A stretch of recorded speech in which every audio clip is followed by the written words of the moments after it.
niat itu adalah modal pokok dari segala amal,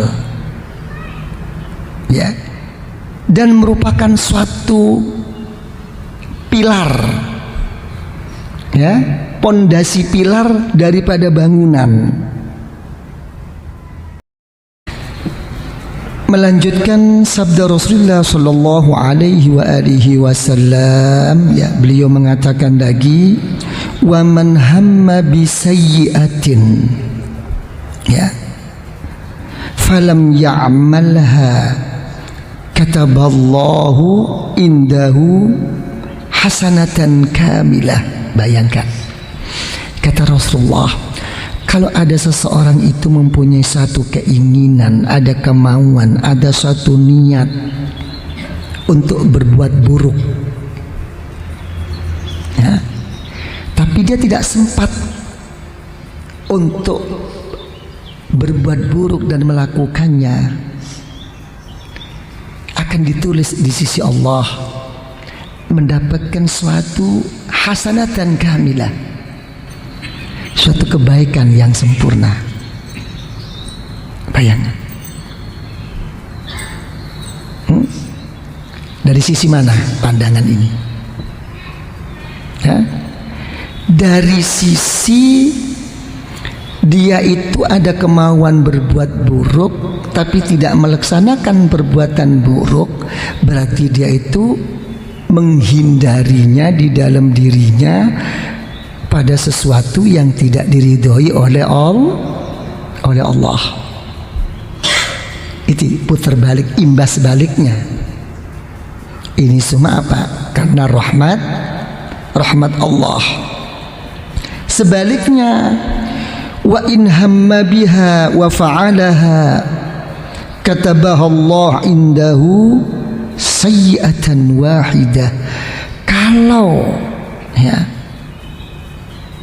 keinginan berbuat buruk itu sampai dibuktikan dan dikerjakannya, ya, maka oleh Allah akan dicatat di sisinya hanya merupakan suatu sayyi'atan wahidah, perbuatan yang buruk yang hanya satu, ya.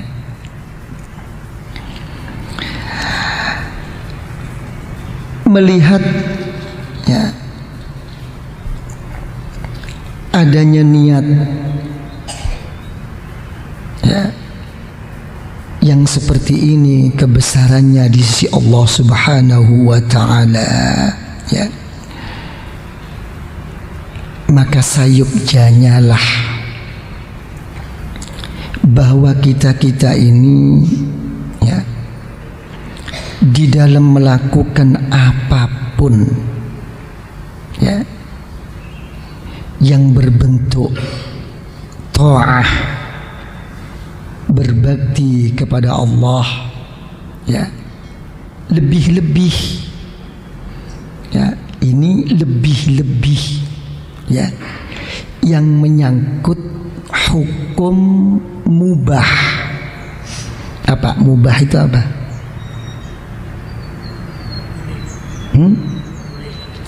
Boleh saja, ya. Hukum itu ada berapa? 5, ya. Wajib, apa? Sunat, apa lagi? Makruh, haram, mubah. Mubah itu begini, timbulnya hukum boleh aja itu, ya, karena kita ini lain daripada malaikat. Malaikat itu oleh Allah tidak diberi sifat bosan dan jenuh, ya, terus menerus ibadah kepada Allah. Karena manusia itu sendiri mempunyai sifat bosan dan jenuh, maka ada hukum mubah. Nah, hukum mubah itu sendiri jangan dibiarkan, ya, jangan dibiarkan, ya. Kalau ini dibiarkan, coba kita hitung sekarang. Ya, kita hanya terpengaruh oleh kewajiban saja, yang mana kewajiban itu cuman aja 5 secara ringkas: zuhur, asar, maghrib, isya, subuh. Kira-kira orang sembahyang 5 waktu ini, setiap waktu kewajiban dengan zikirnya lah, kira-kira berapa menit sembahyang?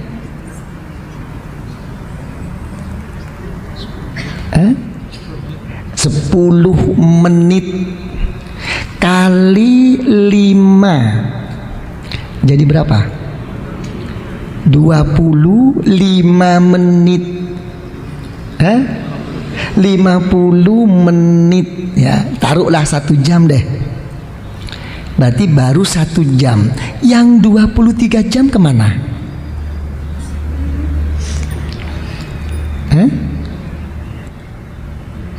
Coba ya, ini.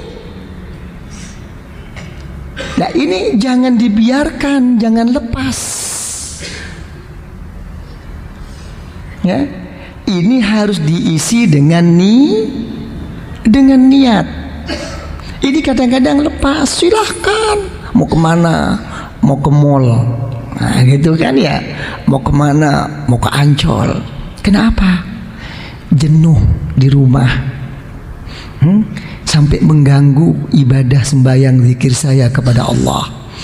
Ya, saya mau jalan dulu agar menjadi semangat. Pernah niat gitu?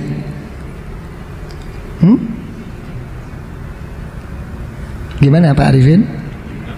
Enggak, sama lah kalau gitu. Nah ini permasalahannya itu di situ. Coba kalau ini diisi, hukum mubah ini diisi. Ya, hukum mubah ini diisi, nggak ada dimanapun kita berada, selalu beribadah kepada Allah. Hanya satu yang kita pegang, bagaimana kita tidak berbuat maksiat kepada Allah di dalam perjalanan niat ini. Nah, kadang-kadang kita ini terlepas. Nah, karena adanya kelepasan inilah kadang-kadang seorang guru torekoh itu memberi didikan kepada kita. Kamu jangan makan waktu bulan puasa, jangan makan sesuatu yang bernyawa, dikurangi hawa nafsu kamu. Ini bukan masalah ini duduk haram dan halal, bukan. Ini untuk memerangi hawa nafsu. Yang kemarin sesuatu yang mubah, yang boleh-boleh aja, itu apa? Membebaskan diri kita lupa kepada Allah, keenakan. Ya, kita bukan anti kemapanan, bukan. Mapan itu perlu, tapi anti keenakan jadi lupa diri ini loh yang kita pikirkan. Siapa yang tidak ingin mapan? Apa mapan itu apa sih kalau bahasa Indonesianya itu apa mapan itu? Muncan, kata orang Jawa genah. Apa mapan? Gimana Pak Sofyan? Pak Arifin?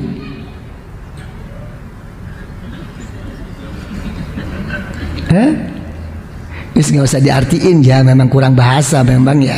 Ya, yang penting paham kan? Ini permasalahannya. Ya, jadi kita ini larut, sebetulnya itu larut. Karena itu niyah. Ya, jangan lepas. Ya, sudah. Jadi apa? Diniatkan semata-mata ditujukan kepada Allah. Jadi niat itu adalah modal pokok dari segala amal, ya, dan merupakan suatu pilar, ya, pondasi pilar daripada bangunan. Ya. Karena itu para ulama sufiyah mengatakan, siapapun, ya, kalau dia telah membuka dirinya, ya, daripada salah satu pintu kebaikan dengan baiknya niat, ya,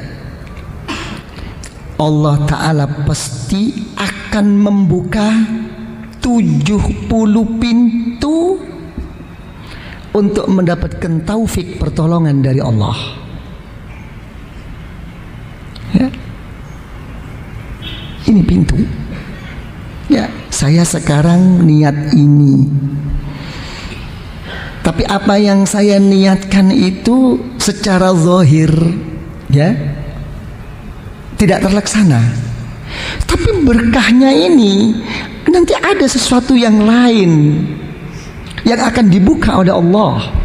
Tapi kita nggak sadar, tidak akan terdeteksi oleh kita rahasia dan nur Allah ini. Gini. Jadi sebaliknya, kalau orang itu telah membuka dirinya dalam pintu keburukan, artinya dengan buruknya niatnya, begitu pula apa? Akan dibuka oleh Allah 70 pintu, yang mana 70 itu sendiri itu akan sampai kepada suatu kehinaan, kenistaan dan kerugian.